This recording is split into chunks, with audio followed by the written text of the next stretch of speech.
નમસ્કાર, ન્યૂઝરૂમ લાઈવમાં આપનું સ્વાગત છે। સમાચારો સાથે હું છું આપની સાથે વિકાસ મકવાણા। તો ભાજપના તમામ મોટા આગેવાનો પ્રધાનમંત્રી મોદી અમિત શાહ કહી રહ્યા હતા 4 મઈ દીધી ગઈ અને કંઈક એવા પરિણામ જ આજે આવ્યા છે। જેવી મતપેટીઓ ખુલવાની શરૂઆત થઈ ચારે બાજુથી પશ્ચિમ બંગાળમાં મોટા ભાગની એવી બેઠકો જ્યાં ટીએમસી હારી છે અને તમે ટેલીમાં પણ જોઈ રહ્યા છો 203 બેઠકો પર ભારતીય જનતા પાર્ટી લીડ કરી રહી છે, જ્યારે કે ટીએમસીના હાથમાં 94 બેઠકો। પશ્ચિમ બંગાળમાં 15 વર્ષ બાદ દીદીના હાથમાંથી સત્તા ગઈ। પ્રથમવાર પશ્ચિમ બંગાળમાં ભાજપની સરકાર બની। આઝાદી બાદ લગભગ 30 વર્ષ સુધી કોંગ્રેસનું શાસન રહ્યું, ત્યારબાદ લેફ્ટનું શાસન આવ્યું, પછી મમતા બેનર્જીએ સત્તા અહીંયા સંભાળી અને હવે તમે જુઓ કે ભારતીય જનતા પાર્ટીના હાથમાં શાસન આવ્યું છે। વર્ષ 2011થી મમતા બેનર્જી સતત સીએમ તરીકે અહીંયા 3 ટર્મ તેમણે સંભાળી, પરંતુ આ વખતે એમની સત્તા હવે ડગમગી ગઈ છે। મમતા બેનર્જીના સત્તાના પાયા ભાજપે હલાવી નાખ્યા છે। એની પાછળ ભાજપનું આ જે મજબૂત સંગઠન છે, પ્રચંડ પ્રચાર છે, સ્ટાર પ્રચારકો છે।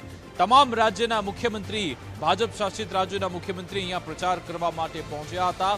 તમામ રાજ્યોમાંથી અલગ અલગ ટીમ અહીંયા પહોંચી હતી અને યુવાનો, મહિલાઓ, ત્યાંના સ્થાનિક લોકો માટે જે પ્રશ્નો ઉઠાવવામાં આવ્યા એમને આશ્વાસન આપવામાં આવ્યું અને અલગ અલગ રાજ્યો જ્યાં ભાજપ કામગીરી કરી રહ્યું છે અથવા તો કામગીરી કરી ચૂક્યું છે ત્યાંના મોડલ બતાવવામાં આવ્યા અને કહેવામાં આવ્યું કે જો અમને તક આપવામાં આવશે તો અમે આ બદલાવ લાવીશું।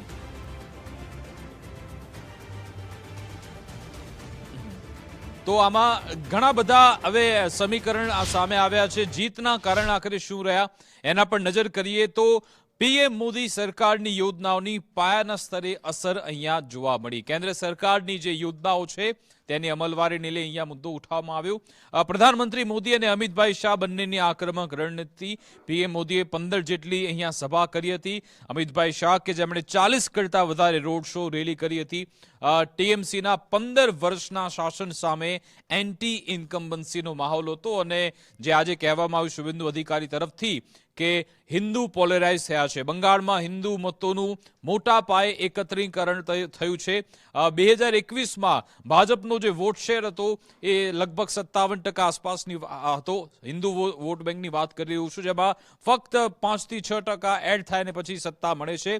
સાથે સાથે જે આરજીકર હોસ્પિટલ હોય કે પછી સંદેશ ખાલી, આ તમામ મુદ્દા ઉઠાવવામાં આવ્યા। મતદાર યાદી સુધારણાથી પણ સમીકરણ પર અસર અલગ જોવા મળી છે।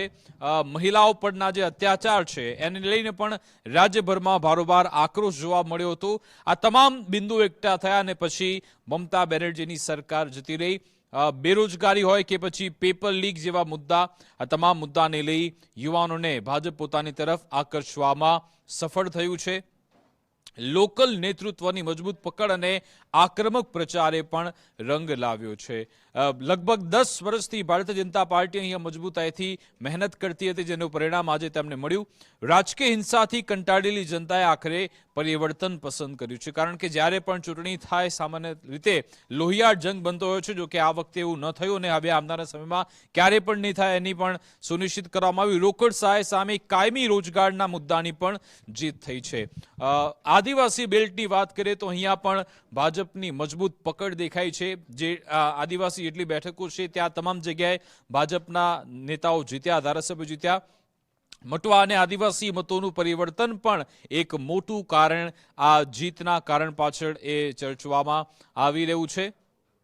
હવે આપણે જોઈશું કે વિપક્ષની રણનીતિમાં ખામી। એક તો ઇન્ડિયા ગઠબંધન બંગાળમાં બેઠકોની વહેંચણીમાં નિષ્ફળ સાબિત થયું। કોંગ્રેસ હોય કે પછી ટીએમસી, લેફ્ટ, આ બધા આમને સામને રહ્યા।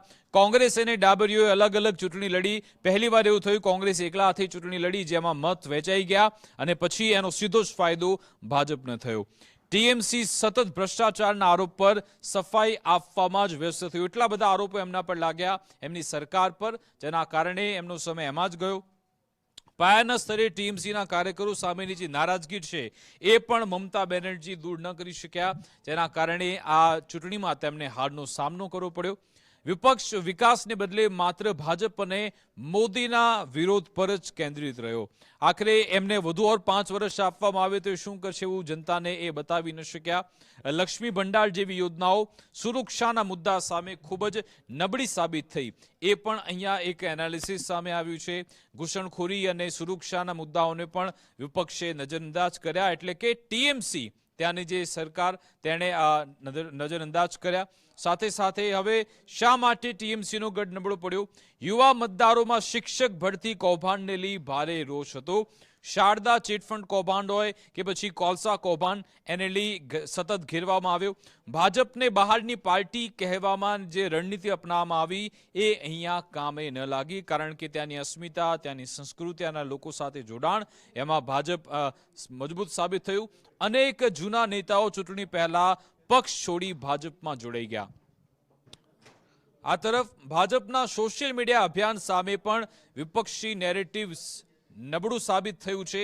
એ પણ અહીંયા એક મહત્વની બાબત ઉડીને આંખે વળી ગયા. તમામ એ બધા સમીકરણ જેના